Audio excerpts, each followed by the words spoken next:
very, very warm welcome to you. You're listening to the Music Business Buddy with me, Johnny Amos, podcasting out of Birmingham in England.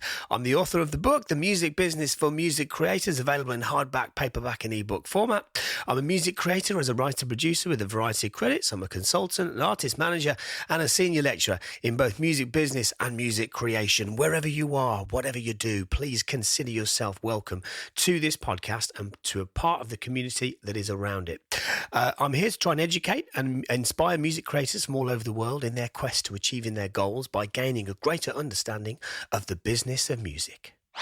Okay, this week's episode is an interview with Mike King. Mike is the Vice President for Enrolment Management and Marketing at Interlochen Center for the Arts. If you've never heard of Interlochen before, it's a very prestigious special place in North America, which actually has created many stars over the years in the music world. The likes of Josh Groban, Chappell Roan, Jewel, Norah Jones, and many more are amongst their alumni. Mike is also a marketeer, right? And an expert music business educator. So his roots in the music industry are at places, record companies like Ryko Disc and Rounder Records, and also Palm Pictures, where he worked on marketing campaigns for the likes of Mickey Hart, Andrew Bird, Morphine, Bill Hicks, the great Frank Zappa even. He's a dedicated and recognised music educator. He was in fact named Best Music Business Teacher by the National Association of the Record Industry Professionals. So he has a wide scope of information, not only around music education, but also in marketing. He also spent a long time, at places like Berklee Music College. So there's all sorts of things that he knows about, which I think would be very useful to the listeners of the show, right? So I'm going to play the interview with Mike. You'll probably be able to tell we get on really well, right? I'd never met him before, but it felt like we were kindred spirits. We have a lot in common. So also, I must apologise for the start of the interview. My voice is a little distorted and a little clippy. I've done what I can to try and repair that, but I promise it does get better as the interview goes on. Okay, I will play the interview. Take note and enjoy, everybody. Mike, welcome to the Music Business Buddy. It's good to have you here. How are you? Great, Johnny. Thanks so much for having me here. Oh, no, the pleasure's mine. Thank you for joining me. It's much appreciated. There's lots we could talk about, but let's get started with this. You are currently the Vice President for Enrolment Management and Marketing at Interlochen Center for the Arts. So, this is an institute with like a 100-year legacy and alumni that includes the likes of Chappell Roan, Josh Groban, Jewel, Norah Jones, and many more from the musical side of things. What is it about Interlochen that separates itself from other musical education settings? Yeah, it's a great question. And my background prior to working at Interlochen, I did a similar role at Berklee College of Music, and I was involved in admissions and marketing. And every year I would see these kids come through from Interlochen that were just extraordinary, not only extraordinary with what they can do in their craft, but they knew how to live away from home. And so I knew there was something going on here from kind of that seat, being on the admission side at a music school. And I got to meet the president of Interlochen, a guy named Trey Debbie, who was fantastic. And when I had the opportunity to work at Interlochen, I really got to see it firsthand, like what is it that creates these kids? And of course, there's, fantastic faculty. We're going to be 100 years old in 2028. But there's this thing that keeps popping up with students where they say, they find their people at Interlochen, like people like them. So it's really this interesting community and culture in northern Michigan between two lakes, as the name would suggest, that's really unlike anywhere else, where, the kids are kind of surrounded by other kids that are really similar to them. And the first time I was on campus, there's an airport not too far from campus, and I was riding to campus with somebody in a car. It was somebody that had recently graduated from academy that was coming back to teach at camp. And, she was kind of filling me in on how meaningful Interlochen was for her while she was there. And she's so, happy to be back teaching. And when we pulled in, I couldn't believe it because she put her window down and I was sitting next to her. And, driving by kids that were like, it's you, So like, it just has this feel of everyone's kind of in it together, So I think like the place is really important. And then, the results, on the academy side, we do surveys every year. Like, what are people doing?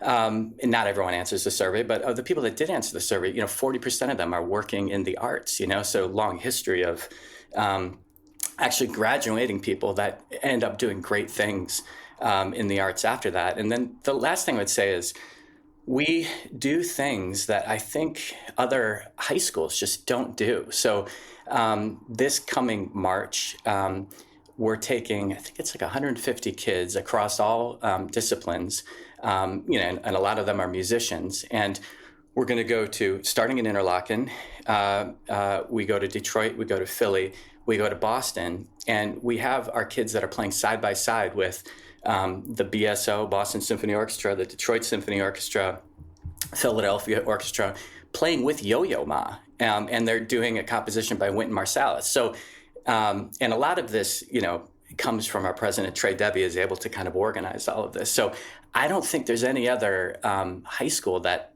does that sort of thing. No, wow, I did read about that actually, about that tour, and I'm glad that you mentioned it because it looked fascinating, and I thought, wow, okay. I mean, as we all know, to make something like that work, you've got to be able to have the connections, right? And so, with your president being who your president is, that allows that to happen, that sort of solicitation into that kind of pathway. That's wonderful. It just creates opportunity to people, and then those students then kind of get to experience that and then have a safe footing into the world from that. It's wonderful. No, that's a great way to put it. And it's interesting, when you watch these kids, and, often I'll see a musical theater performance on campus, you almost forget that these are high school kids because they're that talented, So it's really a wonderful place to be. Wow, that's lovely. Well, let's talk a little bit more about music education, Mike. Have you noticed kind of any differences, in how Gen Z learn compared to previous generations? Yeah, so I can speak about this from a couple of different angles. I'm on the marketing and admissions side. I don't teach at Interlochen, but I have taught, for many years at Berkeley Online. I did some kind of adjunct teaching at Northeastern University, all within the music business. And a couple of things I would say, maybe I can kind of point to like a story of where it kind of hit me that this is a real thing.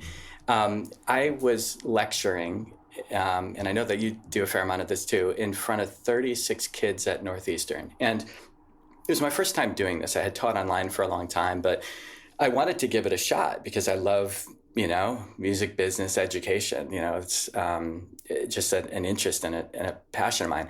So there is a lot of work that goes into creating curriculum. And at the time I was thinking in a lecture to 36 kids that goes for an hour and a half. I forget if it was once or twice a week, but I remember being in front of the kids at Northeastern and, essentially lecturing about, merch or something like that, right? And I'm like, hey, I used to work at a record label, I work with artists, and this is kind of how things are. And it was very, I would say I was taking the position of like, hey, let me tell you a thing or two. And I could tell I was losing them, like it wasn't working. Or it wasn't connecting, in the way that I remembered being lectured to, when I was in college, right? So then I kind of thought, I'm like, am I like doing this correctly, And a couple of thoughts was, with this generation that, I don't know how old you are, I'm 51, so when I was in college, I I think the internet existed, but I hadn't seen it. It was totally different. So now with I have two of them myself, two kids that are in this age, where the digital native thing, it's a real thing, and I think you have to get to where the kids are. Meaning. Where I would lecture for 30 minutes or I was comfortable with that as I was a student, that is no longer it. It's, short form visual It's interactive. It's working together. It's finding communities where they can work together online. And I would say Interlochen has a wonderful online school that's about 3 years old now.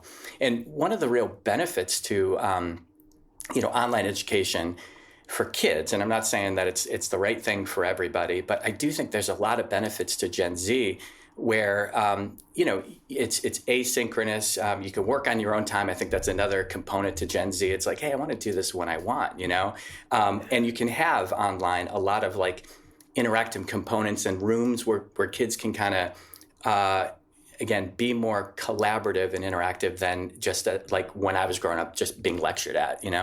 Very interesting.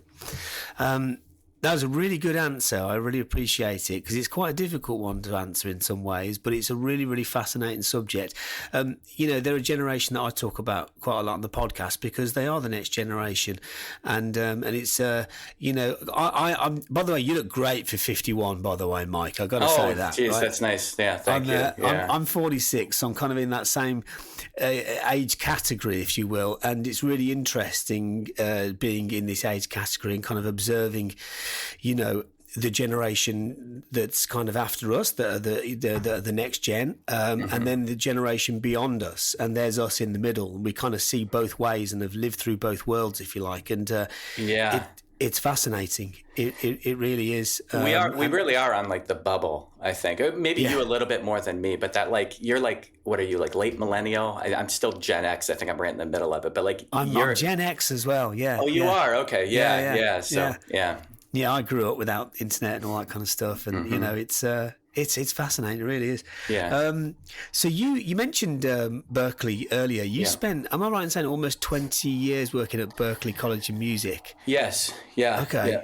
So you authored music marketing, right? I did. Press, promotion, distribution, and retail. Wow, that's well done. That's amazing. Oh, thanks. It's really, really wonderful. I'm very familiar with the resource. Had you noticed at that time that you did that the industry was starting to shift at that time? Then did you therefore kind of spot and say, hey, we need something here to kind of anchor our learning around? Yeah. So there's a few ways to talk about this, and you almost have to go back in like the Wayback Machine to remember what it was like when I wrote that book in 2007. I think is when I wrote it, and it updated it since. But in 2007, like YouTube just started, and I think the most kind of meaningful thing back then was the idea that, and it sounds quaint now, you could do a lot of what a record label did on your own, and the tools were just evolving, right? To be able to do that. And I worked, and it's some of my fondest memories, like professionally. I worked at a few record labels in the late 90s, early 2000s. The one that I worked at the longest, which I just love, and I keep in touch with the people that I worked with there, was called Rykodisc. And they were, Frank Zappa was out through Rykodisc, and David Bowie and Elvis Costello. We had some licensing deals. Wow. So back in those days, and people kind of forget this, there really was, there were a lot more gatekeepers, and physical distribution was a thing, and unless you had a label deal, you couldn't do it.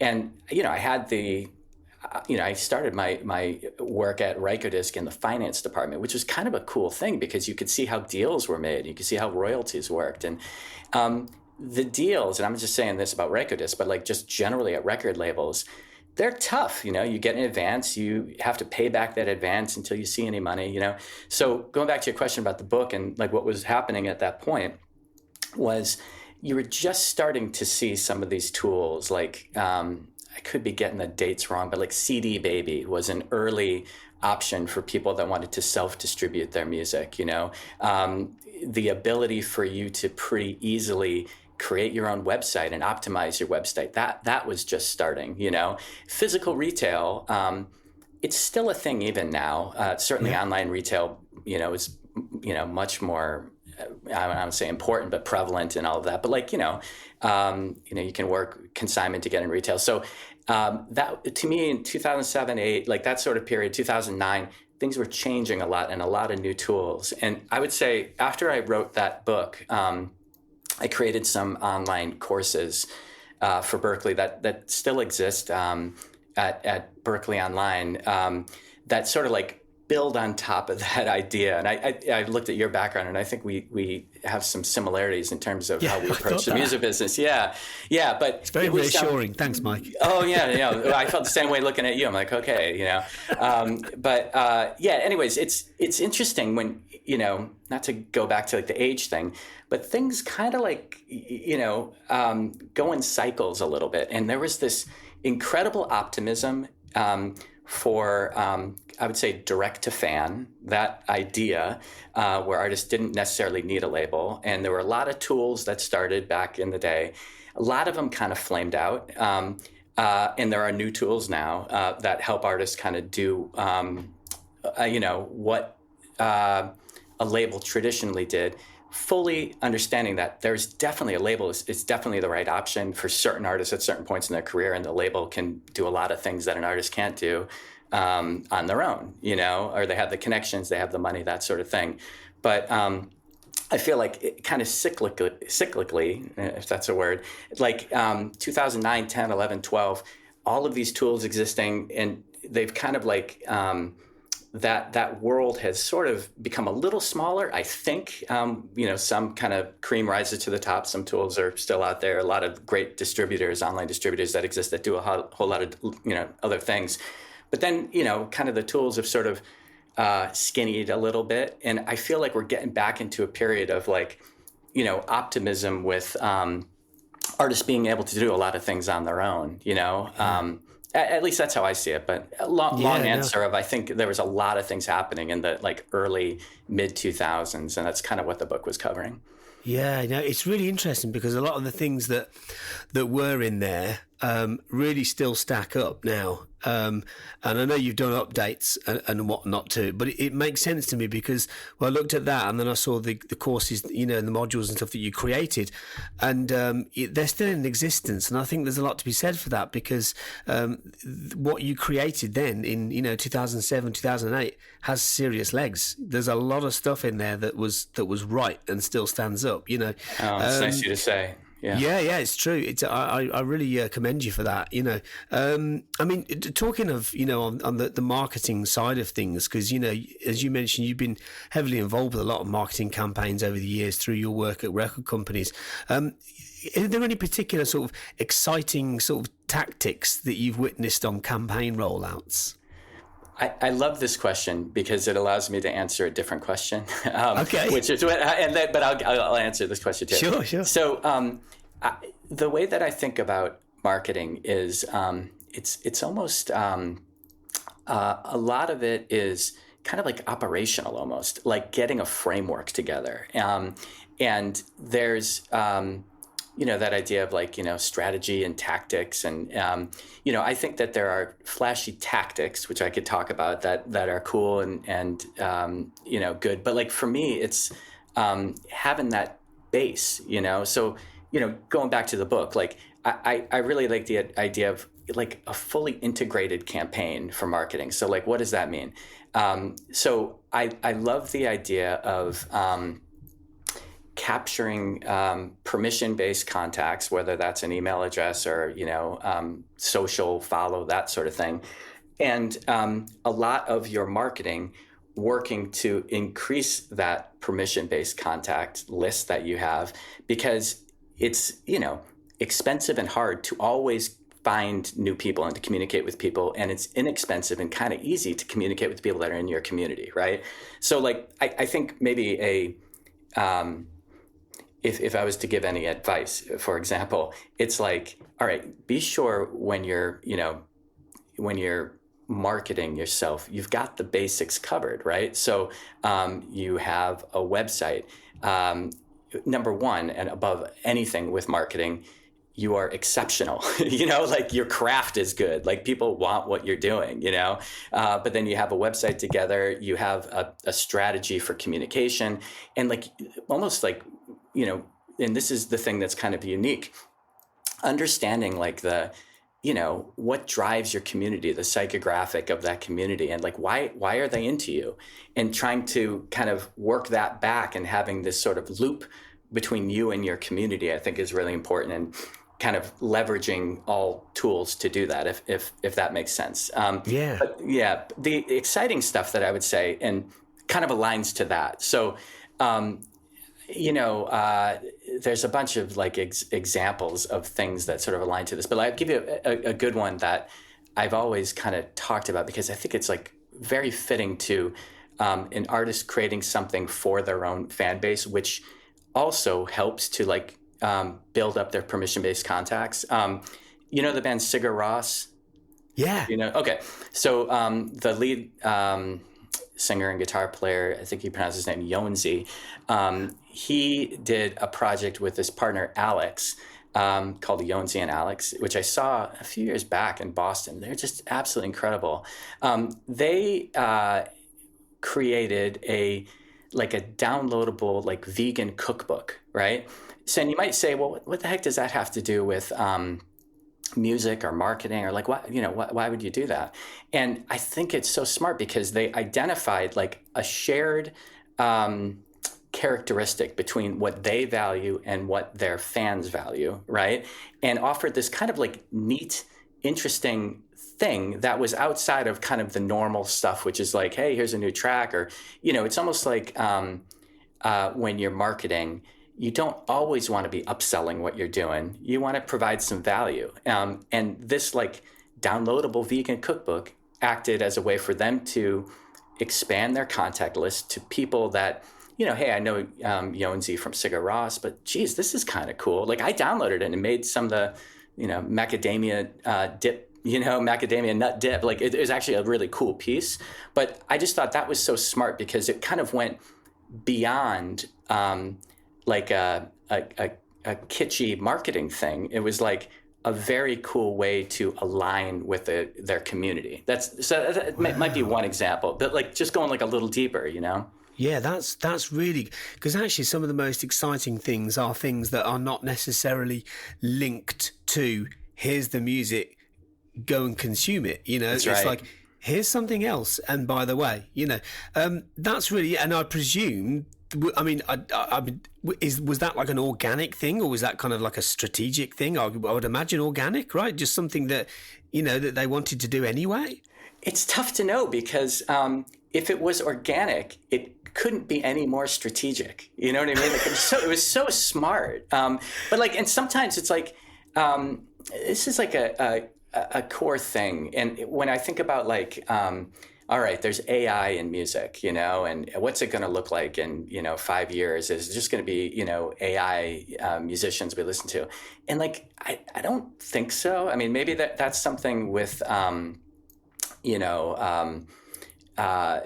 film music, or so. I actually don't know. But for me, and I think for a lot of people, it's about like understanding and like really, that emotional connection you have between you and an artist, right? Like the actual, the person, the human, the artist, So if they did this as just like a human thing, it totally hit, And another example, a band that I like a lot named Boards of Canada, and a while back, and you can only do this if you've got like a super committed community, because it's actually like counterintuitive to marketing. I think they were putting out like a double record, and somebody asked them, hey, are you going to be putting out a double record? And they're like, yes.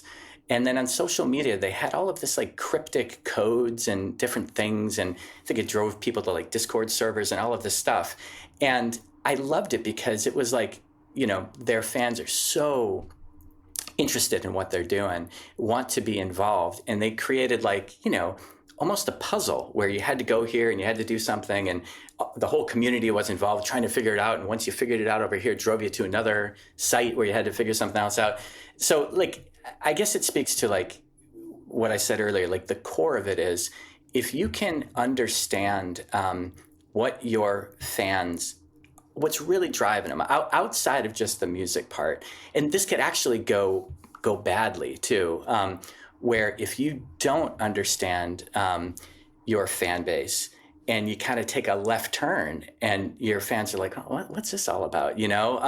Like when I was at Rykodisc, we signed a band that I would say, and I don't say this in a derogatory way, but they were like a jam band, and they were awesome and I loved them, but they were kind of very, they didn't want to be lumped into that world.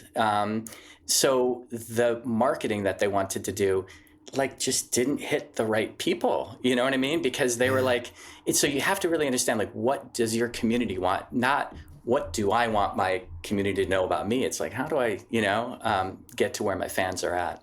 Interesting. Yeah, that makes a lot of sense. Do you know, I said earlier about your academic work, your published, your book, and how it kind of links to so many. It's so true. And as you were talking then, it kind of made me think of, like, in an age where so many music creators try and chase their own tail by looking for trends and following trends, and I get it. And it makes sense on a very short-term level.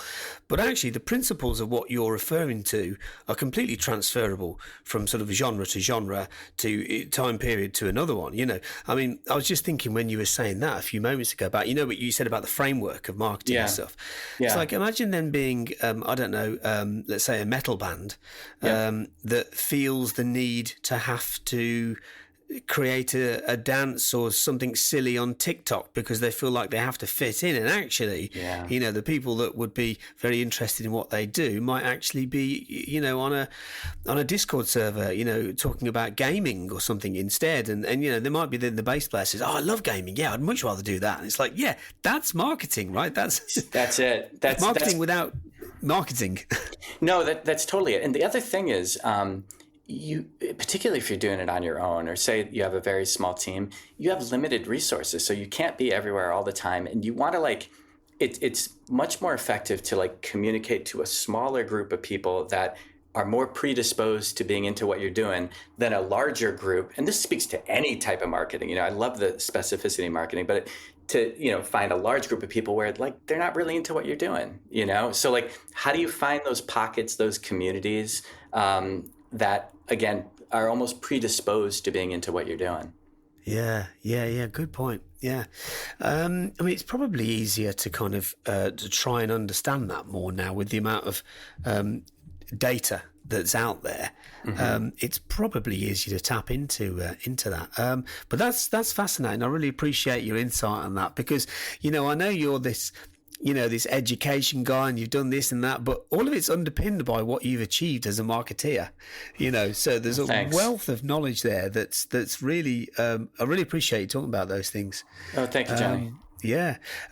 Finally, what tips would you give, Mike, to emerging music creators who are kind of right at the beginning of their careers, bearing in mind that actually marketing is very often the biggest stumbling block for some people, or how do I get this out there? Or are there any things that you think, here's some nuggets of information that might be useful at the beginning of that journey?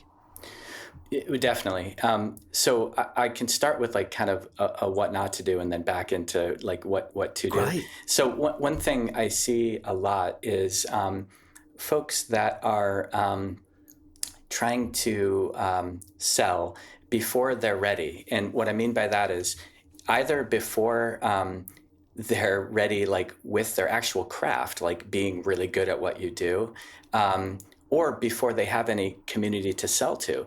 So, with some of the courses I wrote at Berkeley, I would have students and I'd be talking about these different tactics, and sometimes they just weren't there yet, So they're like, hey, I started a direct-to-fan campaign and it's not moving. And I would, say, all right, tell me about, who's your base, how many people, how often are you engaging with them? What do they look like? And they're like, don't really have that yet.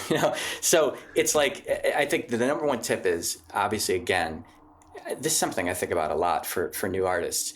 It's, you have to be like really exceptional because everyone has limited time. And if I'm going to be listening to something on Apple Music, for me, it's like, okay, do I want to listen to, Jeff Buckley Grace, or do I want to check out this new artist? And, it's like that at that level, you have to be really, really good, So for it to happen and for marketing to work and for sales to work, so that, be really, really good.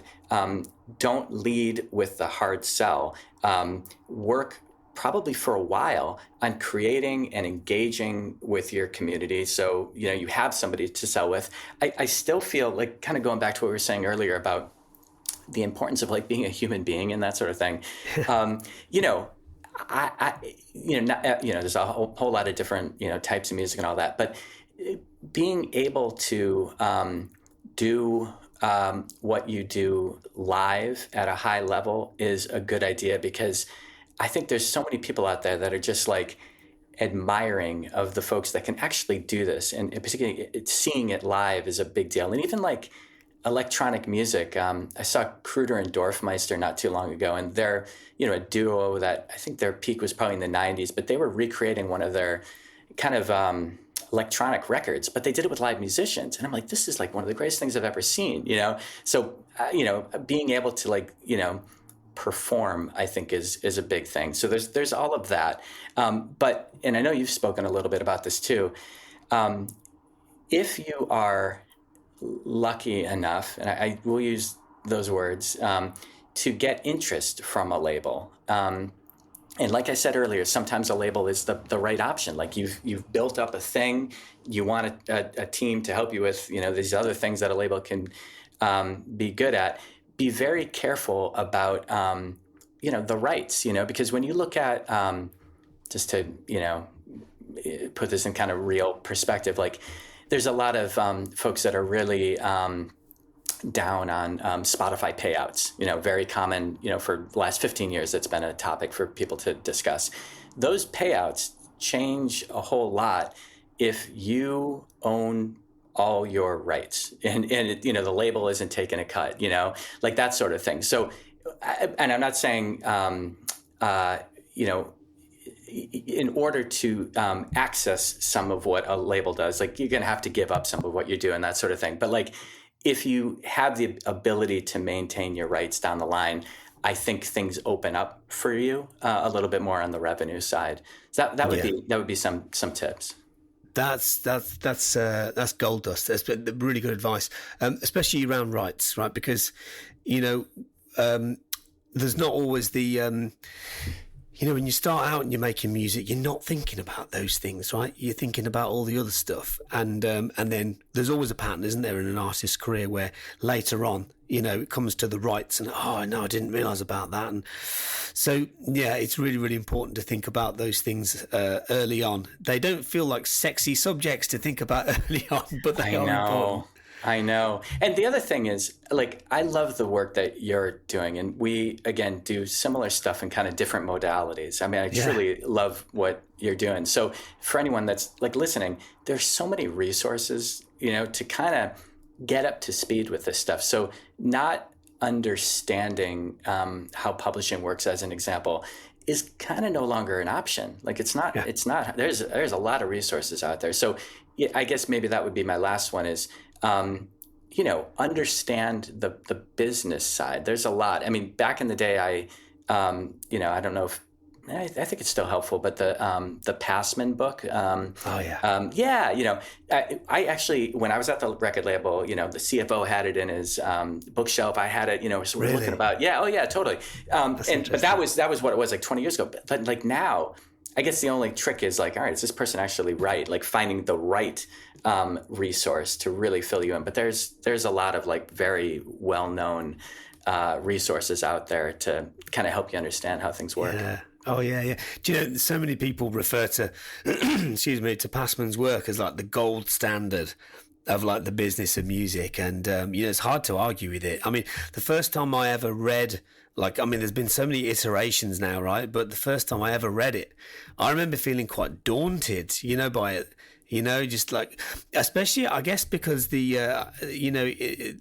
especially in America, because there's, the Supreme Courts of Justice and all these different layers to litigation. And man, I was like, wow, God, this is complex. What am I getting into here? Oh, I know. And I think in part, like, some of that stuff is intentionally complex. Like, if there's anybody that could tell me, hey, my song just got played on the radio, what am I going to get? Like, it's impossible. You know what I mean? Yeah. Like, some of that stuff, it's just so uber complex, like the tracking of it and all of that. So, I think he did such a good job back. And I actually interviewed him one time for one of my courses. You should reach out to him. He's a super nice guy. And, I think he was like, REM's lawyer and stuff. I mean, he's like real deal. I have his book right behind me. So I do sometimes refer back to that. But anyways, there's tons of resources where you should never be caught kind of like with the core stuff, at least having a base understanding of like, all right, this is kind of how it works. Some of the more nuanced stuff, like, I don't know. I mean, again, I think you talk about this, but like, the royalty splits. I mean, there's some stuff that gets like a little hairy, but generally speaking, you should be able to understand the basics of the business pretty easily. There's enough resources out there. That makes a lot of sense. I mean, there are certain nuances that are different, between different cultures, different jurisdictions, but the bare bones of copyright principles are basically the same throughout the world. That's what I always think. It's just how they're collected on can be a little different with different societies and whatnot. But that's right. But that makes a lot of sense. Mike, I feel like you're a kindred spirit, man. We're singing from the same hymn sheet. Oh yeah, no, likewise. Yeah. It's really great to get to know you, and again, I love the work that you're doing. Likewise, you too, man. I mean, it's really nice, and I've referred to like your work before and Berkeley Press and all that kind of stuff. I'm like, I was like, this is it. I was really excited about talking to you, and I'm really glad that we've got the time to have this chat. You are what we call in the UK a good egg, right? Oh, geez. So I really thank you so much. Yeah, I really appreciate it. Yeah, top man. Thank you so much. Ah, what a dude.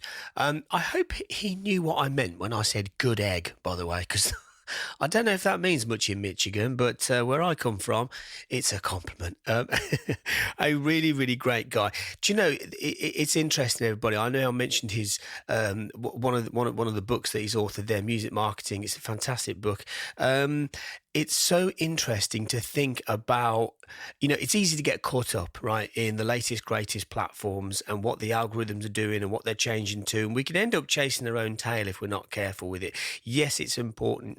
No, I'm not undervaluing it. But the core values of strong marketing haven't really actually changed that much. And that's what I was kind of alluding to there, because a lot of the things that Mike talks about in that book were not only true at the time, but have gone on to become even more true as time has gone on. It's easy sometimes to look at a book and go, oh, that came out in 2008. That's going to be old hat now. No, it isn't. Believe you me, it was bang on the money, and it still is. Anyway, just a part of Mike's great legacy in his career. I appreciate you being here, everybody. I hope you found that useful. I know I certainly enjoyed talking to Mike, and as always, I learned more than a thing or two. I hope you did too. Have a great day. Until next time, everybody, may the force be with you.